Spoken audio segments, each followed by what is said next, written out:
जय जय श्री राधे निताई गौर हरि बोल। श्री धीर समीर बिहारी महाराज की जय। गिरिराज महाराज की जय। तुलसी महारानी की जय। वृंदावन रजरानी की जय। यमुना रसरानी की जय। हमारे गुरु स्थान श्रृंगार वट की जय। जय जय श्री राधे। सप्त देवालय की जय। वृंदावन बिहारी लाल की जय। पूज्य पिताजी एवं दादाजी की जय। उनके गुरुदेव पूज्य पाद श्री श्री देवकी नंदन गोस्वामी पाद की जय। समस्त वैष्णव वृंद की जय। सबके अपने अपने गुरुदेव महाराज की जय। जय जय श्री राधे श्याम। श्री श्री गुरु गोविंद कृपा से अनेक दिन से यह सत्संग का क्रम चल रहा है। श्रोताओं का पूरा उत्साह मिल रहा है। श्रोतागण इसे शेयर भी कर रहे हैं। मैं कहूँगा और भी शेयर करें, जिससे सभी को इन रहस्यमय मंदिरों के बारे में पता चले।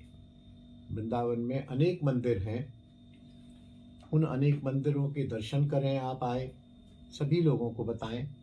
जो भी वैष्णव रुचि के लोग हैं, जो धाम में आने वाले लोग हैं, सभी को बताएं। सभी आएं, सभी इन मंदिरों के दर्शन करें। बड़ी शांति मिलेगी, भीड़ नहीं मिलेगी और आनंद मिलेगा। और यदि आपने इतिहास और लीला सुन रखी होगी तो और भी आनंद होगा। कल इसी क्रम में हमने श्री गोपाल गुरु का मंदिर और श्री बनखंडी मंदिर का आस्वादन किया था। खुला रहे। और आज हम तराश वाला मंदिर ले रहे हैं। यह ब्रजदर्शन ग्रंथ से है। पूज्य पिताजी द्वारा संपादित है। अनेक बार छप चुका है, बार बार छपता है, डिमांड आती है।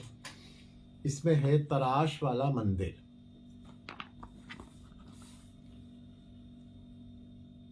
यह मंदिर जमाई ठाकुर मंदिर के नाम से मशहूर है।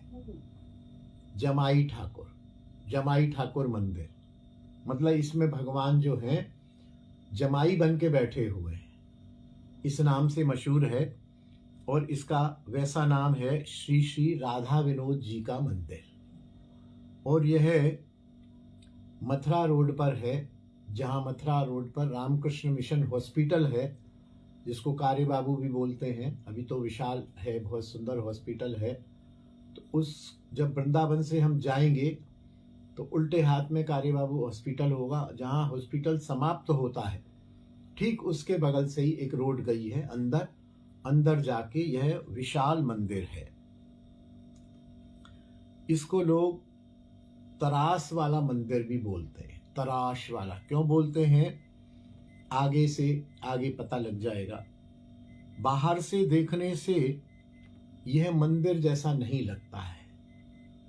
ऐसा लगता है कोई धर्मशाला है अथवा किसी राजा का विशाल चार दीवारी में सुरक्षित कोई किला है, कोई राजा का महल है, ऐसा लगता है। एक ही प्रवेश द्वार है बहुत बड़ा, जिसके दोनों ओर कुछ कमरे और खिड़कियां भी दिखती हैं। प्रवेश द्वार से अंदर जाने पर बाएं हाथ में एक अति सुंदर मंदिर है तथा वहीं पर अंदर ही जमीन है, भूभाग है। उस पर बगीचा, खेती, पुष्प, तुलसीवन आदि बहुत सुंदर उसको सजाया हुआ है। आजकल इस मंदिर की व्यवस्था के रूप में मालिक हैं, व्यवस्थापक हैं, इंचार्ज हैं, मैं नहीं जानता टेक्निकल, श्री मगनलाल जी शर्मा के सुपुत्र, यशस्वी सुपुत्र श्री उदयन शर्मा जी इसकी देखरेख करते हैं। और उदयन शर्मा जी बहुत ही सामाजिक व्यक्ति हैं, राजनीति में भी हैं, अनेक बार चुनाव भी लड़ा है उन्होंने। बहुत ही अच्छे सामाजिक कार्यकर्ता हैं। वे इस मंदिर को संभालते हैं। वहां उनका दरबार लगता है। मंदिर का निर्माण राजर्षि बनमाली राय बहादुर राजा थे, उन्होंने करवाया था। शाही सूझबूझ से बना हुआ मंदिर है, सुंदरता में कम नहीं। अब समय के प्रभाव से उसको मेंटेन करना भी बहुत बड़ी बात है, तो मेंटेन हो ही रहा है थोड़ा बहुत यथासंभव। उसमें सेवित होकर जो ठाकुर विराजते हैं वह बहुत सुंदर हैं, बहुत रंगीले हैं, बोलते चालते हैं, जागृत विग्रह हैं। और सबसे बड़ी बात यह है कि प्रसाद राजभोग के बाद, भोजन के बाद वो हुक्का भी पीते हैं। हुक्का भी जैसे राजशाही घरानों में पिया जाता था, हुक्का पीते हैं। और बाकायदा आज भी हुक्का भरकर उनके सामने प्रसाद के लिए रखा जाता है। और जो अच्छे सच्चे साधक हैं उनको हुक्का गुड़गुड़ाने की आवाज भी सुनाई देती है, आज भी देती है। आज भी अगर हमारा हृदय साफ है, हम पात्र हैं, हमारा अंतःकरण शुद्ध है, तो हुक्के की आवाज अनेक लोगों को सुनाई देती है। ऐसा अनुभव किया गया, ऐसा ग्रंथ में भी लिखा है और मैंने भी सुना है, देखा है। 1-2 बार मैंने वहां दर्शन किए हैं, अनेक बार तो नहीं किए, शायद 1 बार या 2 बार वहां दर्शन मैंने किए। तरास एक स्टेट का नाम है, तरास शहर का नाम है। तरास स्टेट में नवग्राम के अधिकारी थे परम भक्त श्री वांछाराम जी। वांछाराम जी तरास स्टेट के अधिकारी थे। और पास में ही एक नदी है कार्तिया। कार्तिया नदी में ये प्रतिदिन स्नान करने जाते थे, वैष्णव थे। एक दिन जब ये स्नान कर रहे थे तो उन्हें एक मधुर सी आवाज सुनाई दी, वांछाराम वांछाराम। इधर देखें उधर देखें, कौन है, मुझे कौन बुला रहा है। थोड़ा ध्यान से देखा, फिर बोला हाँ बताइए कौन है, कहाँ से बोल रहे हैं, ये ध्वनि मुझे कहाँ से सुनाई दे रही है। तो तुरंत आवाज आई, वांछाराम मुझे जल से निकालो और अपने घर ले चलो। अरे भाई तुम कौन हो? मैं जो भी हूं, मैं जल में हूं। तुम जो है मुझे जल से निकालो, मैं बहुत दिन से जल में पड़ा हुआ हूं, मुझे जल से निकालो और अपने घर ले चलो। इतने में ही वांछाराम जी देखे मैं कहां से निकालूं, क्या देखूं, तो वांछाराम जी के शरीर से कोई वस्तु टकराई। वस्तु टकराई तो उस जल से उन्होंने आकाशवाणी को सुना ही था, जल्दी से उन्होंने उसको पकड़ लिया। और जब वो पकड़ा तो एक बहुत सुंदर ठाकुर जी का श्री विग्रह, श्यामल श्री विग्रह उनके हाथ में पड़ा। बड़ी सावधानी से उन्होंने उस विग्रह को दोनों हाथों से निकाला, क्योंकि वो देखा तो वो वांछाराम की आज वांछा पूरी हो गई। वांछा पूरी हो गई और उन्होंने उस ठाकुर को लेकर कुछ तो विस्मित हुए, कुछ स्तंभित हुए, कुछ उनको विकार आए, पुलक आए, आंखों में अश्रु आए कि हे ठाकुर आपने मुझ पर इतनी कृपा करी। मैं कब से सोच रहा था कि मैं किसी श्री विग्रह की पूजा करूं, ठाकुर को रिझाऊं, ठाकुर की पूजा करूं। आप मुझे स्वतः ही मिल गए। बहुत आनंदित हुए, छाती से लगाकर नहा तो रही थे, अपना नहाना धोना सब भूल गए। ऐसे ही अंगूछा बांधा हुआ था और अंगूछा बांधे में छाती से लगाकर उस विग्रह को ले आए, अपने घर में ले आए। घर आकर उनकी अच्छी से अच्छी व्यवस्था की, अभिषेक किया, वस्त्र पोशाक आदि मंगाए, मुकुट मंगाए, उनकी सेवा पूजा करने लगे। श्री विनोद जी, उन ठाकुर का नाम रखा विनोद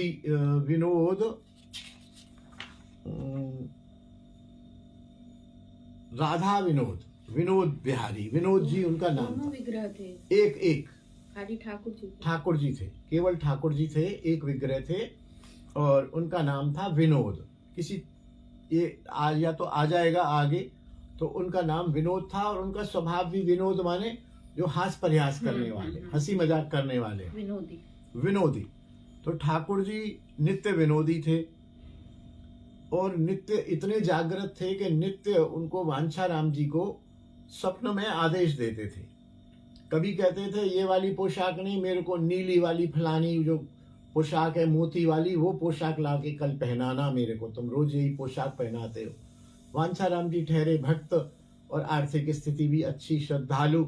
वो वैसी जाके पोशाक ढूंढते तो जैसी ठाकुर ने कही होती वैसी पोशाक उनको मिल जाती।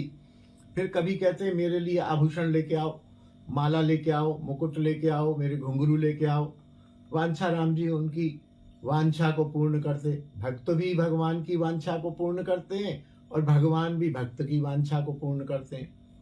फिर कभी कहते मेरे लिए फलाना इतर और फुल्ले लेके आओ।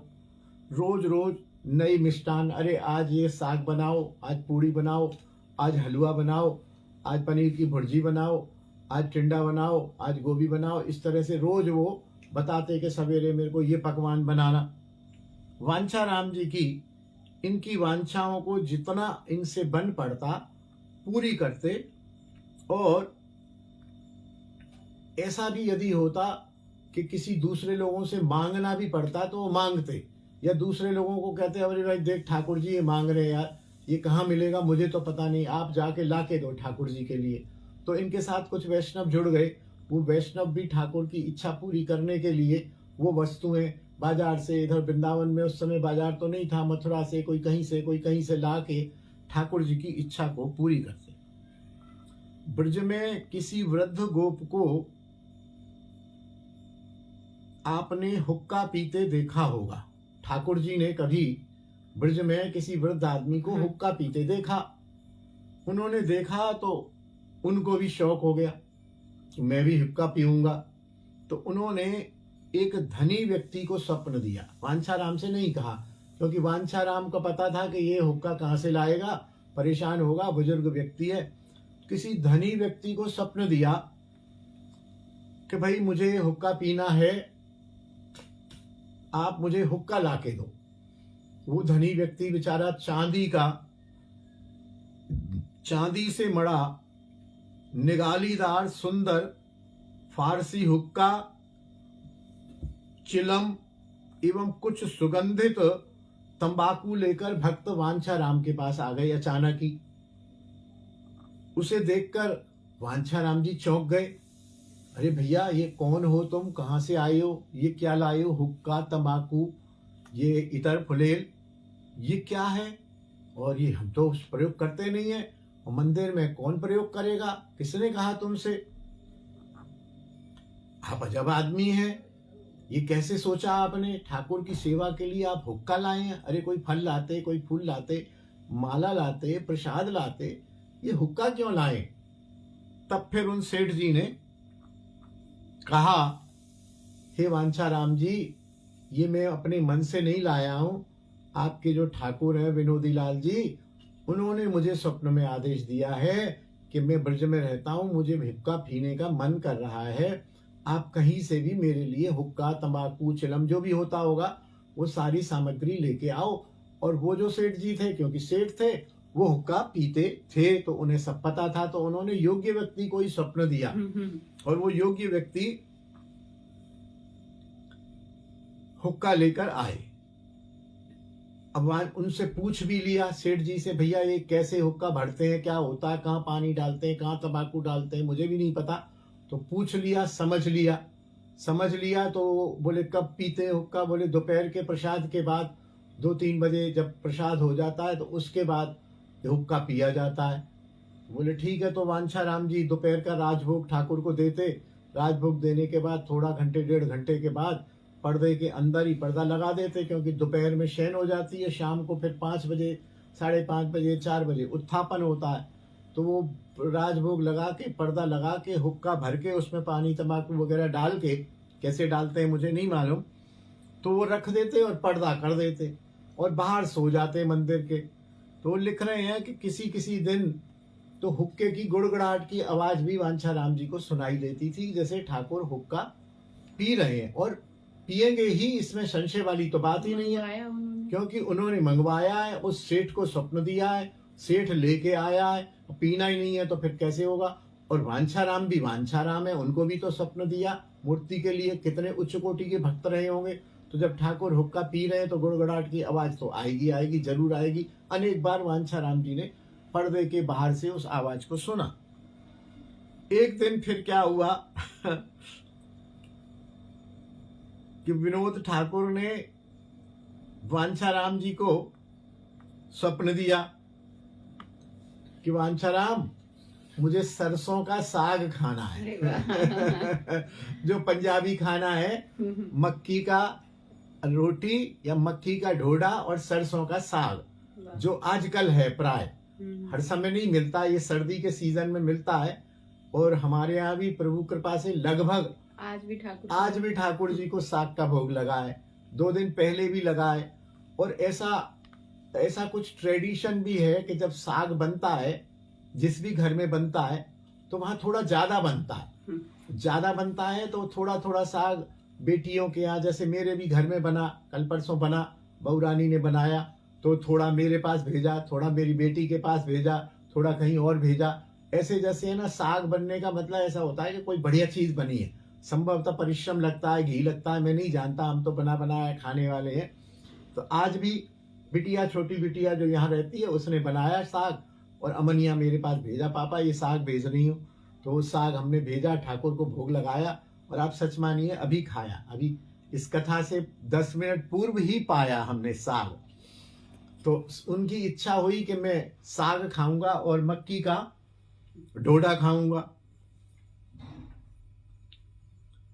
और उन्होंने क्या किया कि वांछाराम को स्वप्न तो दिया, लेकिन उनको समझ ही आया कि वांछाराम कहाँ से लाएगा, साग कहाँ ढूंढेगा, कैसे पकड़ेगा, ये तो खाता नहीं है साग। तो स्वयं ही विनोद ठाकुर जी, विनोद बिहारी जी स्वयं गए, किसी खेत में से तोड़ के लाए, और तोड़ के लाके पीताम्बर में बांध कर रसोई में रख दिया।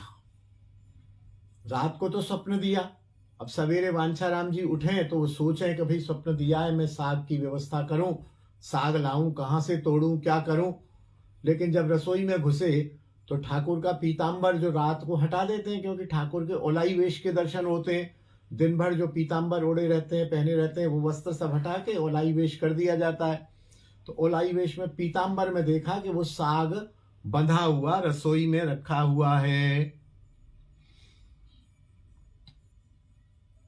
अब सवेरे वांछाराम जी सोचने लगे, भैया ठाकुर ने साग कहा है, मैं देखता हूं कहाँ जाऊं, क्या होता है साग, क्या चीज होती है, किससे पता लगेगा।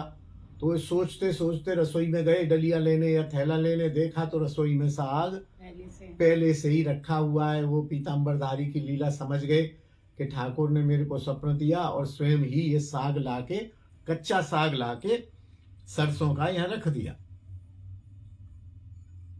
सब ठाकुर की लीला समझ गए और उन्होंने लोगों से पूछा होगा, पूछा कि ये साग कैसे बनता है, किसी से पता चला तो साग का रंधन किया, साग बनाया, घी डाला उसमें, जैसे भी बनता होगा बना के दोपहर में ठाकुर को भोग लगाया। ठाकुर बहुत प्रसन्न और ठाकुर मुस्कुरा रहे थे। मैंने साग मांगा, वांछाराम तूने मेरी वांछा पूरी कर दी। ज्यादातर तो सिद्धांत ये है कि मैं भक्तों की वांछा पूरी करता हूँ, यहाँ तो तू, तेरा नाम ही वांछाराम है, तू, मैं इसलिए तेरे पास आया हूँ, तू मेरी सारी वांछाएं पूर्ण कर रहा है, तू बहुत अच्छा है, तेरे ऊपर राधा रानी की कृपा होगी, ऐसे कह दिया। वांछाराम के घर में यह धीरे धीरे इनके चमत्कार और इनकी लीला फैलती गई, गुप्त तो रहती नहीं है, वांछाराम जी भी सुनाते होंगे सभी को। और वैसे भी आसपास जब ऐसा उत्सव या ऐसी बात होती है तो फैली जाती है। तो वांछाराम जी के घर पर दर्शन करने वालों की भीड़ लगी रहती, कभी कोई आ रहा है, कभी कोई आ रहा है, कभी वो लीला कैसे हुई, वो कैसे हुई। अतिथि भी आते थे, अचानक कोई आ गया, जैसे अभी हमारे यहाँ आ गए थे, तो अतिथि भी आते थे, वो यथासंभव सब अतिथियों का भी सत्कार करते थे। एक दिन रात को जब सो गए थे, ठाकुर की भी शयन हो गई थी, तो 3-4 अतिथियों ने आकर दरवाजा खटखटाया, रात के समय, सोने के समय।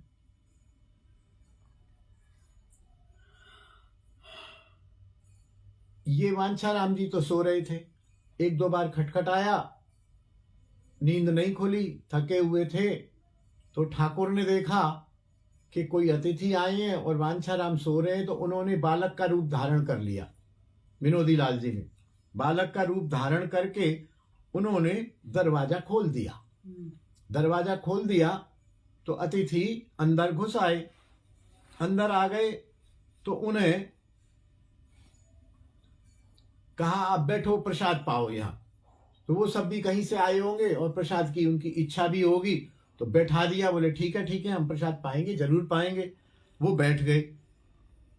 घर में भोजन की पर्याप्त सामग्री नहीं थी कि 4-5 लोगों को भोजन की सामग्री पवाया जाए। उसी समय बालक रूप में ये किसी बनिए के घर चले गए। रात्रि में किसी बनिए के घर चले गए और रात्रि में उसका दरवाजा खटखटाया। कौन? बोले मैं विनोदी लाल हूं और मेरे घर कुछ अतिथि आ गए हैं, तुम ये मेरा कड़ा ले लो, ये कड़ा रख लो और मुझे ये चावल दाल सब ये सामान दे दो। बनिया बड़ा हैरान हुआ। बोले कड़ा तो बहुत महंगा है, सोने का है। बोले कोई बात नहीं, हम कल तुमको पैसे दे के कड़ा छुड़ा लेंगे, या जैसा भी होगा। अब तुम जल्दी करो, इधर उधर की बात मत करो। मेरे को दाल चावल ये जो सामान, मिर्च मसाला घी जो लेना था उस बनिए से ले आए और कड़ा गिरवी रखा है। और स्वयं भोजन तैयार किया बालक रूप में विनोदी लाल जी ने। वांछाराम जी अपने सोए पड़े अलग कमरे में। ठाकुर जो है उन अतिथियों के लिए भोजन बनाने। अब ठाकुर से झटपट योग माया ने सारा प्रसाद तैयार कर दिया और तैयार करके सबके सामने परोस दिया कि पाओ प्रभु, पाओ, आप अतिथि हो, ये पाओ, नमक कम हो तो मांग लेना, मिर्च कम हो तो मांग लेना, जल्दी से आप पाओ, रात हो रही है, फिर आप सो। तो उन्होंने, अतिथियों ने खूब आराम से प्रसाद पाया और फिर साथ वाला एक कमरा खोल दिया कि आप यहां सो जाओ। उनको कंबल चादर की सब व्यवस्था कर दी। अतिथि बड़े आराम से वहां सो गए। रात्रि भर आराम से सोए, प्रसाद पाया। सुबह वांछाराम जी जल्दी उठते थे सेवा के लिए। जब वो 4-4:30 बजे उठे तो वो पहले ठाकुर द्वारे में गए, प्रणाम किया, रसोई गए। फिर देखा इस कमरे में से आवाज आ रही है खर्राटे की, यहां कौन है?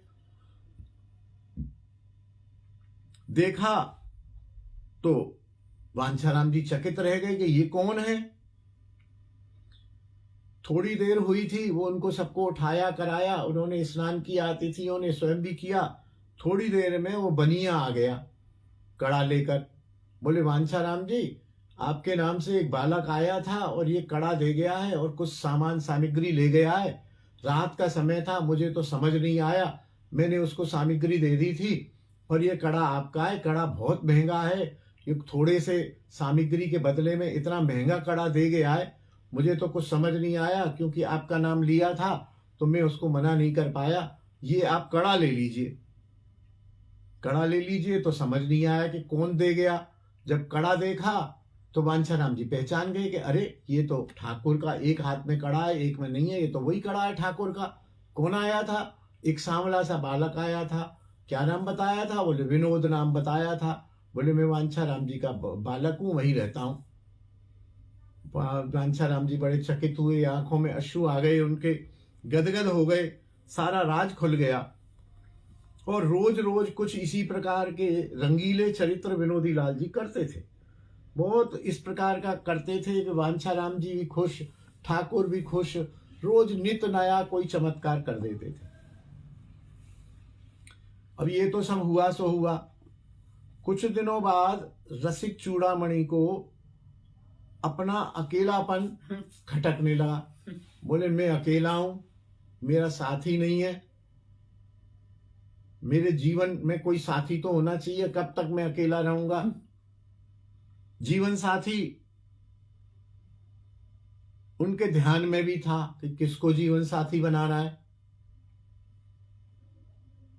एक व्यक्ति को वनमाली राय बहादुर के पास भेजा। उसने राय बहादुर से कहा कि आपके नवग्राम में वांछाराम भक्त के घर जागृत परम प्रभावी लीलाधारी ठाकुर अपनी इच्छा से पधारे हैं। दूर दूर से लोग उनका दर्शन करने आ जा रहे हैं। आप अभी तक नहीं गए हैं, आप क्यों नहीं गए? आप दर्शन करके आओ उनके।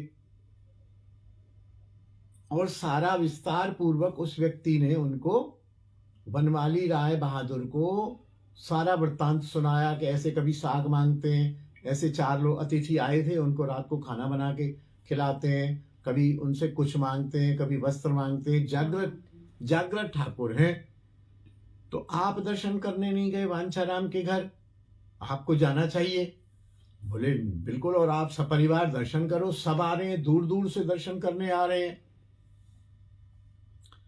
तो वृंदावन में थे वनमाली राय ठाकुर। वो वृंदावन से अपनी धर्मपत्नी और लगभग 11 वर्ष की एक बिटिया को, राजकुमारी राधा जिसका नाम था, उसका नाम राधा था, उसको लेकर वांछाराम के घर पहुंचे। वांछाराम के घर पहुंचे, बिटिया भी थी, मैया भी थी और वनमाली राय भी थे। राधा विनोद ठाकुर का दर्शन करते ही राजा रानी अत्यंत प्रसन्न हो गए अत्यंत। नहीं करो, ध्यान बंटता है ना, ध्यान से सुनो, वो दर्शन नहीं होता है जो वर्णन हो रहा है। जय जय श्री राधे। विनोद ठाकुर का दर्शन करते ही राजा रानी बहुत आनंदित हुए। राजकुमारी जो राधा थी वह बोली, मैया, मम्मी, मैया देखो, ये ठाकुर ना मेरे को देख के हंस रहे हैं, मेरे को देख के हंस रहे हैं। ठाकुर मेरे को देख के क्यों हंस रहे हैं? देखो देखो देखो देखो देखो देखो कितनी जोर से हंस रहे हैं, देखो कितनी जोर से हंस रहे हैं, मेरे को ही देखे जा रहे हैं और हंसते जा रहे हैं, मेरे को क्यों देख रहे हैं? बच्ची थी। माता ने कहा, हाँ हाँ हंस रहे होंगे, तू तो पगली है, तेरे को तो ऐसा ही लगता है कि हर कोई तेरी तरफ देख के हंस रहा है, तू कोई पागल है, तेरी तरफ देख के हंस रहा है, क्यों हंस रहे हैं? मुझे तो नहीं दिख रहे हंसते हुए, तेरे को ही दिख रहे हंसते हुए।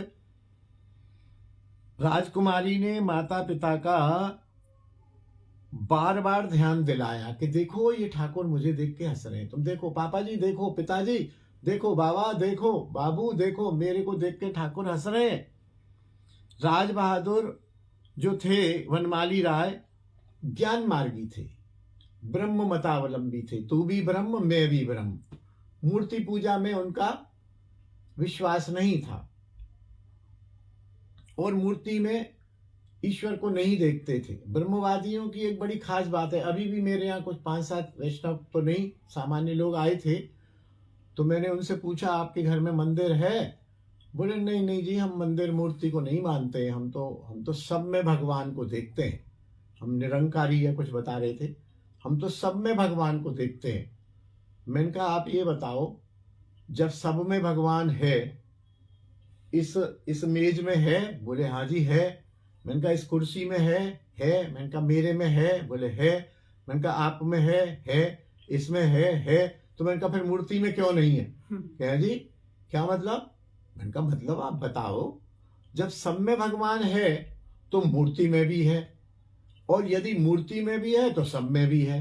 तो मैंने कहा ये खामखा का एक भ्रम फैलाया हुआ है कि मूर्ति पूजा नहीं करते हैं, हम तो सब में भगवान देखते हैं। अरे मूर्ति में भी भगवान देखो, जब सब में है तो मूर्ति में तो होना ही चाहिए, मूर्ति में क्यों नहीं है? मूर्ति में भी भगवान है। तो निरुत्तर हो गए और मान गए, बोले नहीं आप तो बात ठीक कह रहे हो जी, तो हमारे घर में मतलब हम मूर्ति रखें, पूजन करें? मैंने कहा बिल्कुल करो, क्यों नहीं करो, सब में तुम बिल्कुल सब में भगवान देखो, लेकिन मूर्ति में भी भगवान देखो, इसमें क्या तकलीफ है? वो तो भगवान की मूर्ति है। हम लोगों में तो हम तो तरह तरह के भगवान है, लेकिन असली भगवान तो भगवान है और भगवान की मूर्ति है। जिसमें आपको अच्छा लगता है आप उसकी मूर्ति रखो और पूजा करो। तो ऐसे ही वो मूर्ति में विशेष उनकी श्रद्धा नहीं थी, तो उनको भी दर्शन नहीं हुए। घर आने पर राजकुमारी तो उनकी हंसने पर और बंक बिलोकन पर, उनकी तरफ ऐसे घूर घूर के हंसते हुए देखने पर वो तो बिल्कुल ही व्याकुल हो गई और उस मधुर हास को वो भुला ना सकी और ऐसे पागल सी आविष्ट सी होकर विनोद विरह में व्याकुल सी रहने लगी। हर समय यही कि देखो ठाकुर जी हंस रहे थे, कितने हंस रहे थे, आपने माँ देखा नहीं, पापा आपने देखा नहीं, ठाकुर जी कितने हंस रहे थे, ठाकुर जी कितने प्यारे थे, विनोदी लाल जी कितने प्यारे थे, विनोदी लाल जी कितने प्यारे थे, यही बात करती। मनमोहन सुख सदन बदन को एक बार जिन हंसते देखा। मनमोहन सुख सदन बदन को एक बार जिन हंसते देखा। वाको मन तज के सुख त्रिभुवन वन कुंजन में धंसते देखा। मेरे पिताजी ने लिखा है संभवतः, और बार बार वो यही कहती पिता से, पिता चलो मेरे को विनोदी लाल से मिला के आओ, मेरे को विनोदी लाल से मिला के आओ। राज बहादुर उसे लेकर बार बार आते, 2 बार आए, 4 बार आए, 2 4 6 बार वृंदावन आए, वहां गए और उनके दर्शन कराए। अब तो राज बहादुर वनमाली राय के भी हृदय में धीरे धीरे विनोदी लाल घुसने लगे। उनको भी लगा ये विनोदी लाल हंस रहे हैं, मुझे देख के भी हंस रहे हैं, मेरे ऊपर भी कृपा हो रही है। वांछाराम के सामने ही राजकुमारी बोली, पिताजी इन विनोदी लाल जी को आप हमारे घर ले चलो, मैं इनकी प्रेम से सेवा करूंगी, इनको सुंदर सुंदर वस्त्र पहनाऊंगी, सुंदर सुंदर भोजन कराऊंगी, सुंदर सुंदर खाद्य पदार्थ खिलाऊंगी, साग भी खिलाऊंगी। उसने सुन रखा था साग प्रिय है, साग भी खिलाऊंगी। राय बहादुर संशय में पड़ गए, भाई क्या करें। कहीं उनको ये भी लगा कि ये तो लड़की हमें रोज परेशान करती है, कभी कहती है 4-6 बार तो मैं आ चुका हूं काम धाम छोड़ के, फिर 1 महीने में 15 दिन में फिर कहेगी फिर चलो। तो यदि ठाकुर जी वहां पधार जाएं तो बड़ा अच्छा हो जाएगा, आनंद हो जाएगा, ये इनकी सेवा करती रहेगी, मेरा भी आना जाना छूट जाएगा, मैं अपना काम धाम देखूंगा। तो राज बहादुर ने वांछाराम की तरफ देखा कि वांछाराम ऐसे ऐसे बिटिया कह रही है, तुम्हारी क्या इच्छा है, तुम्हारा क्या आज्ञा है। वांछाराम ने कहा, सरकार मैं तो आपका भी सेवक हूं और विनोदी लाल का भी सेवक हूं, मैं क्या कह सकता हूं, मेरे लिए तो आप दोनों ही मालिक हैं। आप जानो और ये विनोदी लाल जाने, जैसे ये आपको आज्ञा करें, जैसे आपके मन में आए आप वैसा करें। यहां विराजेंगे तो जो टूटी फूटी सेवा मेरे से हो पाती है मैं करूंगा, आप ले जाना चाहें तो आप ले जाओ। ये कह के रात में सो गए। बोले आप विचार करो, चिंतन करो, सवेरे जैसा भी निर्णय होगा आप बताना। रात में वांछाराम को स्वप्न दिया विनोदी लाल जी ने। बोले वांछाराम मैं तुम्हारी सेवा से अति प्रसन्न हूं, तुम ऐसा नहीं मानना कि आपकी सेवा में कोई कमी है, मैं बहुत प्रसन्न हूं, तुम दुख मत मानो, तुम मेरे पास ही आ जाओगे और मुझे अब बनमाली राय के घर जाने दो, मैं तुमको भी बुला लूंगा वहीं। बनमाली राय कहाँ रहते थे? बनमाली राय वृंदावन में रहते थे। अच्छा, वांछाराम जी वहां थे, बताया ना कहीं नदी में कहाँ अच्छा, स्नान कर रहे थे, ठीक है। ये कहीं और रहते थे। तो बोले मेरे को जाने दो। वांछाराम जी ठगे से रह गए स्वप्न में। वांछा कल्पतरु अपनी वांछा पूर्ति के लिए क्या नहीं कर को चलता।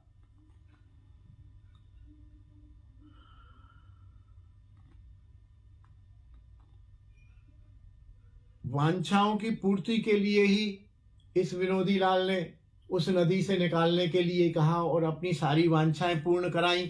तो ये वांछा भी वांछाराम से पूर्ण करा ली कि वांछाराम मुझे बनमाली राय के साथ विदा करो, मुझे जाने दो, कुछ समय बाद मैं तुमको भी बुला लूंगा। और ये ठाकुर बनमाली राय के घर हाथी पर बैठकर गाजे बाजे के साथ महासमारोह पूर्वक विनोद जी आ पहुंचे। अब तो जो उनकी पुत्री थी राधा आनंद से नाच उठी, फूली नहीं समाती थी।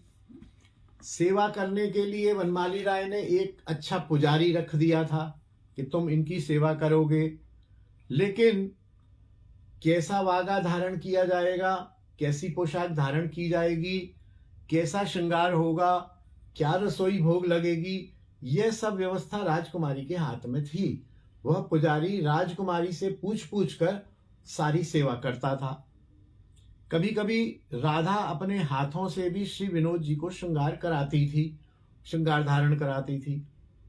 अब जब वो हाथों से श्रृंगार धारण कराती थी तो विनोदी लाल जी तो थोड़े ठहरे रसिक वह अपना हाथ चला के उससे छेड़छाड़ करते थे।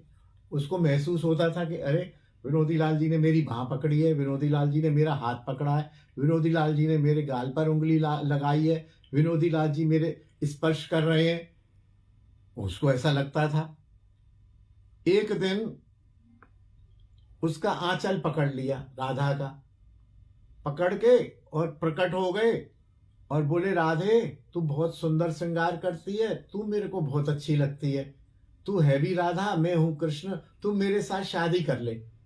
राधा हैरान ऐसे, और स्वप्न है कि क्या है कैसे है, तो बहुत वो चकित हुई और बहुत सकुचा गई। तुरंत ही अंदर भागी हुई गई और माता से कहा माँ माँ आज तो कमाल हो गया। अरे क्या कमाल हो गया कि आज तो ठाकुर जी ने मेरा पल्लू पकड़ लिया और मेरे से कहने लगे तू मेरे से विवाह कर ले, मैं कृष्ण हूं तू राधा है। अरे माता बोली तू पागल हो गई है, बिल्कुल पागलपने की बात करती है, कहां से इस तरह की उल्टी सीधी बात सोचती है। तो अपना काम कर, तू तू मत किया कर श्रृंगार। ठाकुर अरे मेरे को छेड़ते हैं, मेरी बाह पकड़ लेते हैं, मेरे गाल पर हाथ लगाते हैं। अरे बोले तू पागल है, तू श्रृंगार मत किया कर, पुजारी जी को ही करने दिया। अब 2 दिन पीछे क्या होता है कि राजकुमारी को जोर से बुखार आ गया और उपचार करने पर, बड़े बड़े वैद्य चिकित्सक बुलाने पर भी वह ठीक नहीं हुई और उससे उसकी हालत बिगड़ती गई।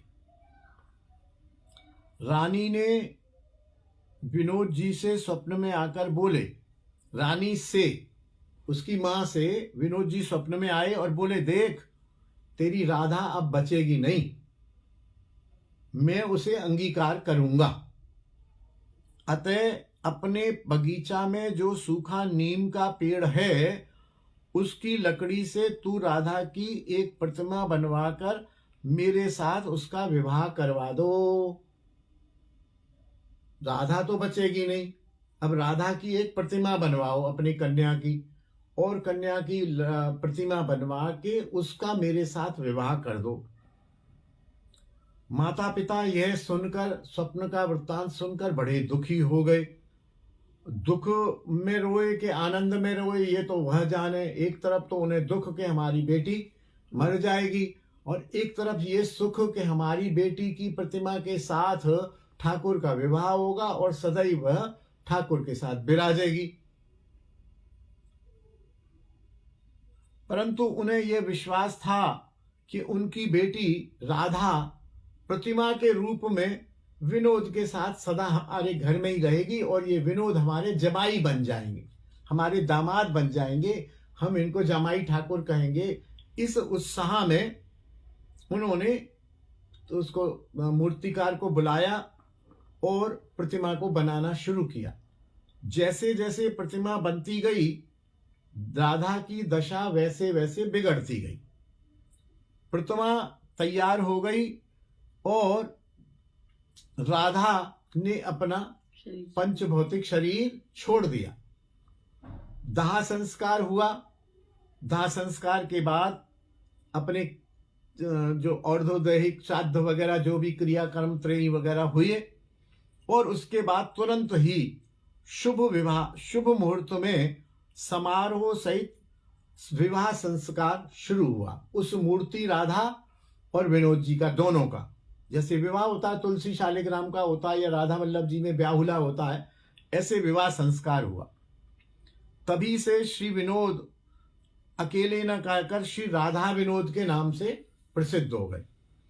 राजर्षि वनमाली राय उन्हें जमाई ठाकुर बुलाते थे, क्योंकि राधा उनकी पुत्री थी और वो जमाई हो गए। तो जमाई ठाकुर को भोग हुआ, जमाई ठाकुर का श्रृंगार हुआ, जमाई ठाकुर का शयन हुआ, ऐसे ही बोलते थे। इस प्रत्यक्ष लीला से ब्रह्मवादी जो बनवाली राय थे, उनकी श्री मूर्ति के प्रति जो उपेक्षा बुद्धि थी, अरे मूर्ति फूर्ति कुछ नहीं होता, ये सब ढकोसला, वह बुद्धि नष्ट हो गई और वो समझ गए कि श्री विग्रह में ही भगवान विराजमान रहते हैं। हम में तुम में तो अंश रूप में रहते हैं, लेकिन ये जो है ये अर्चा अवतार है भगवान का। जैसे अवतार गिनाए गए उस तरह से भगवान का एक अवतार अर्चा अवतार भी है। साक्षात भगवान हमारे यहाँ विराजित श्री विग्रह में साक्षात भगवान आके विराज जाते हैं, उनका आविर्भाव हो जाता है। यह बात बनवाली राय को समझ आ गई और उन्होंने तो साक्षात देखा कि तुम्हारी तबीयत बिगड़ेगी, तुम मूर्ति बनाओ, मेरे साथ विवाह करो, मुझे ले चलो, मेरे को साग खिलाओ, ये सारी बात देखी। तो ये एक मूर्ति की बात तो नहीं हो सकती। अच्छा, एक बात नाटक में बनाई गई हो, 50 बातें देखी, तो उनकी भी श्रद्धा मूर्ति में हो गई और वे अब स्वयं भी ठाकुर सेवा में लग गए। पुजारी भी सेवा करते, राधा तो गई, शरीर से पंचभौतिक शरीर वाली राधा तो गई, अब राधा तो विराजमान हो गई विनोद के साथ। पुजारी और वनमाली राय ठाकुर इनकी सेवा करते। इन्होंने एक काम किया, इनको ये लगा ये हुक्का फुक्का तो बेकार की बात है, हुक्का हटा दिया, ठाकुर के हुक्के की सेवा बंद कर दी। श्री वनमाली राय के घर एक सिद्ध महात्मा कृष्ण सुंदर राय रहते थे। वे भी हुक्का पिया करते थे, किंतु पीने से पहले उसे ध्यान में श्री राधा विनोद को अर्पण करते थे कि प्रभु आप पी लो, प्रसादी कर दो, फिर मैं पीऊंगा। जैसे हम लोग प्रसाद पहले ठाकुर को देते हैं, कुछ भी दूध पीते हैं तो ठाकुर को देते हैं तुलसी डाल के, ऐसे वैष्णवों की यह रीति है कि वैष्णव किसी भी वस्तु को ग्रहण करने से पहले अपने इष्ट देव को अर्पण करते हैं। तो वो महात्मा कृष्ण सुंदर राय भी हुक्के को ठाकुर को अर्पण करते, फिर खुद पीते थे। अच्छा, राय साहब ने हुक्के की सेवा बंद कर दी थी, तो क्योंकि वो जो कृष्ण सुंदर राय अर्पण करते थे, तो ठाकुर मानसिक रूप में ही उस हुक्के को पी के अपनी तलब मिटा लेते थे कि चलो ठीक है, एक सुंदर राय मेरे को अर्पण करता है, मैं इसी को पी लूंगा, और वो उसी को पी लेते थे और अपनी तलब मिटा लेते थे। सन 1892 में कृष्णा द्वादशी के दिन श्री कृष्ण सुंदर राय ने नित्य लीला में प्रवेश कर लिया। बाबा जो है पधार गए नित्य लीला में। अब वो पधार गए तो न बाबा हुक्का पिए, न वो राधा विनोद को समर्पण करें हुक्का, न उनसे कहें महाराज हुक्का पियो। 4 दिन निकल गए। अमावस्या आई, द्वादशी के दिन पधारे, त्रयोदशी, चतुर्दशी और अमावस्या। अमावस्या आई, ठाकुर को तलब लगी। रोज हुक्का पीने वाला, जैसे बीड़ी पीने वाला, चाय पीने वाला रहता है, ठाकुर को तलब लगी कि यार 4 दिन से हुक्का नहीं है। तो उन्होंने अमावस्या के दिन पुजारी जी से कहा, पुजारी जी मेरा हुक्का की व्यवस्था करो, मेरी हुक्का की व्यवस्था क्यों बंद कर दी है? तुम राजा से कहो कि मेरी हुक्का की व्यवस्था करें। बीच में तो मेरे को बाबा हुक्का दे रहे थे, अब तो बाबा भी पधार गए, मेरे हुक्के की व्यवस्था करो। उसने राय बहादुर से कहा कि राय बहादुर ऐसे ऐसे मुझे स्वप्न आया, ठाकुर हुक्का मांग रहे हैं।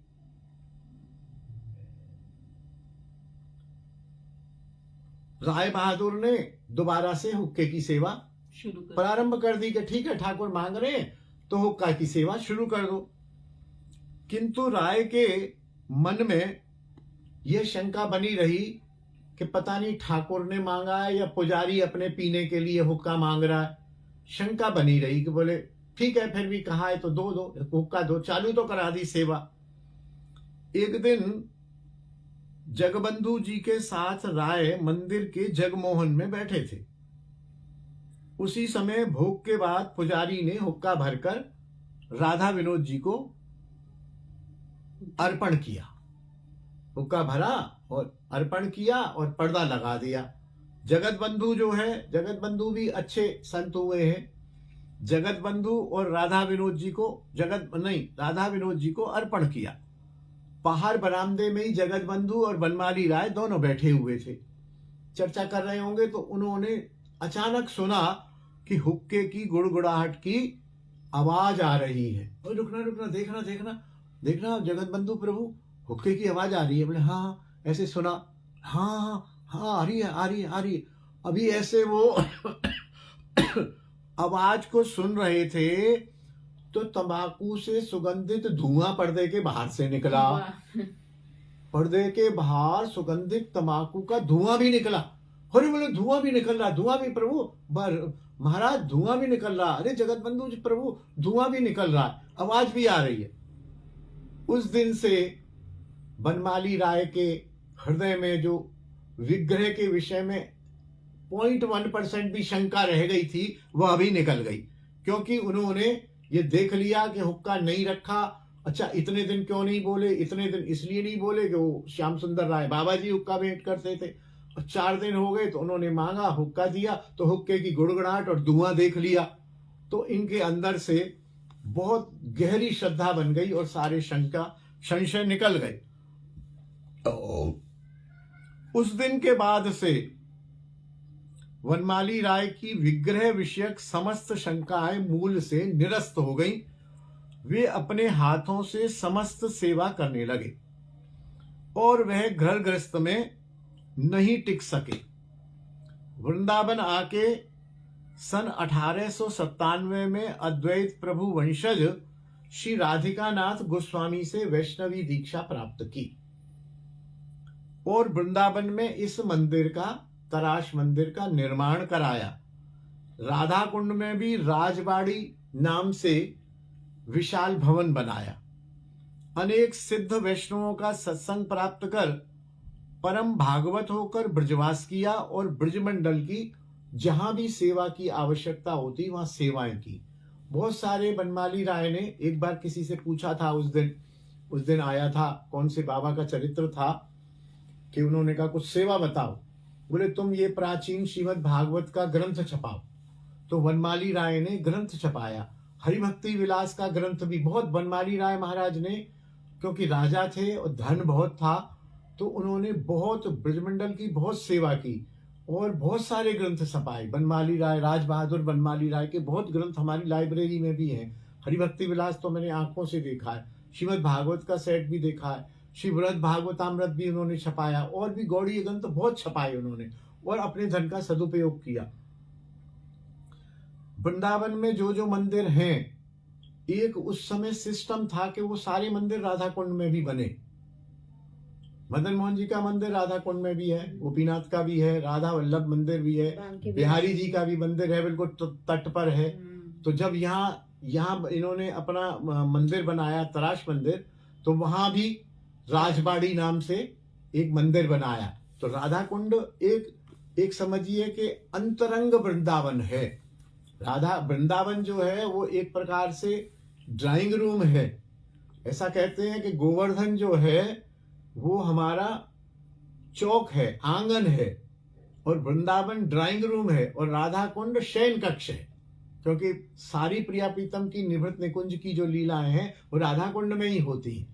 तो गोवर्धन आ गए आप तो समझ लो कि आप हमारे आंगन में आ गए, भगवान के, हमारे नहीं, भगवान के। और यदि आप वृंदावन आ गए तो आप समझो कि आप भगवान के ड्राइंग रूम में आ गए, अतिथि कक्ष में आ गए। और यदि आप राधा कुंड पहुंच गए तो आप भगवान के शयन कक्ष में पहुंच गए। इसीलिए वृंदावन में जो जो प्रसिद्ध मंदिर हैं, सैकड़ों की संख्या में ऐसे मंदिर हैं जो वृंदावन में हैं, ठीक उसी नाम से वो राधा कुंड में है। मनखंडी भी है राधा कुंड में, दामोदर जी भी हैं, श्याम सुंदर भी हैं, राधा रमन भी हैं, राधा रमन मंदिर भी है, श्याम सुंदर मंदिर भी हैं, और भी अनेक मंदिर ऐसे हैं जो वृंदावन में है, वो वहां है। सोनार गौरांग यहाँ है, सोनार गौरांग वहां है। तो इस तरह से उन्होंने सेवा की और इस तरह से राधा विनोद ठाकुर ने, आप देखिए, प्रकट होकर वनमाली राय जी की कन्या को स्वीकार किया और उस कन्या ने अपना पंच भौतिक देह त्याग करके, यहाँ भी देखिए मर्यादा हुई। देख लीजिए, इस सिद्धांत को आप समझ लीजिए। वो चाहते तो उस पंच भौतिक देह वाली राधा से विवाह करके उसको अपने साथ खड़ा कर लेते, लेकिन नहीं, हम जीव स्वरूप हैं। पंच भौतिक देह से हम कृष्ण को पति नहीं बना सकते हैं। जो आजकल कुछ लड़कियां इस प्रकार का नाटक करती हैं, कोई भाव नहीं है।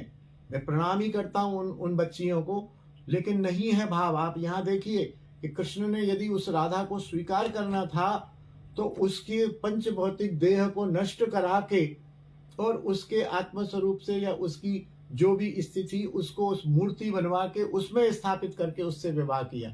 और राधा ने भी कोई असंतोष व्यक्त नहीं किया कि मैं क्यों मर रही हूं, मैं विवाह करूंगी। उसे मालूम था कि मुझे ठाकुर से यदि विवाह होना है तो मैं विग्रह रूप में, विग्रह के साथ विग्रह का ही विवाह होगा, विग्रह के साथ पंचभौतिक देह का विवाह नहीं होगा। समझ लीजिए इस सिद्धांत को, आप जो भी श्रोता मेरे सुन रहे हैं, ये पक्का सिद्धांत है। उदाहरण सामने है, मैं मनमानी बात नहीं कह रहा हूं।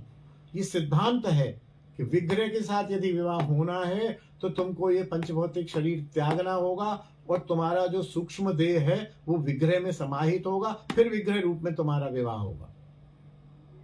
ऐसे ही तुम यदि ठाकुर को पुत्र बनाना चाहती हो तो यशोदा रूप में तुम्हारा ये शरीर छोड़ना पड़ेगा, यशोदा रूप में विग्रह बनेगा और विग्रह बन के तुम करोगी। ऐसे नहीं कर सकती हो। अथवा यशोदा की दासी बन के या राधिका की दासी बन के आप प्रवेश कर सकती हो, दर्शन कर सकती हो। वो काम नहीं हो सकता जो राधा जी के साथ कृष्ण करते हैं। इस प्रकार की गलत धारणा और भ्रम फैला हुआ है और इसके लिए जागरूक होना चाहिए। प्रमाण सामने है। जय जय श्री राधे निताई गौर हरि बोल। बोलिए जमाई ठाकुर राधा विनोद की जय। तराश वाले मंदिर की जय। यह मंदिर मैं फिर बता दूं, वृंदावन से मथुरा जाते समय मथुरा रोड पर रामकृष्ण मिशन सेवाश्रम हॉस्पिटल है, बहुत बड़ा। उसको कारे बाबू भी कहते हैं, क्योंकि वहां के जिन्होंने स्थापना की थी ना, वो थे तो बाबू जैसे लेकिन बड़े काले थे, साउथ इंडियन या बंगाली रहे होंगे, तो ब्रजवासी उनको काले बाबू का अस्पताल बोलते हैं कि बाबू जो काले काले बाबू हैं, काले बाबू। आज भी रामकृष्ण मिशन हॉस्पिटल कम लोग जानते हैं, अगर काले बाबू कह दो तो सब जानते हैं। रोड पर ही है। जब उसकी सीमा समाप्त होती है वहां एक रास्ता गया है, रास्ता जाके वो दाईं ओर मुड़ जाता है, दाईं ओर मुड़ के बाईं तरफ मंदिर है।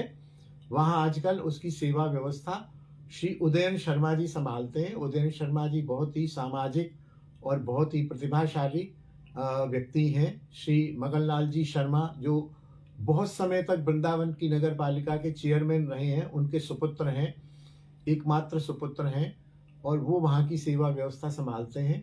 मंदिर में सेवा पूजा होती है।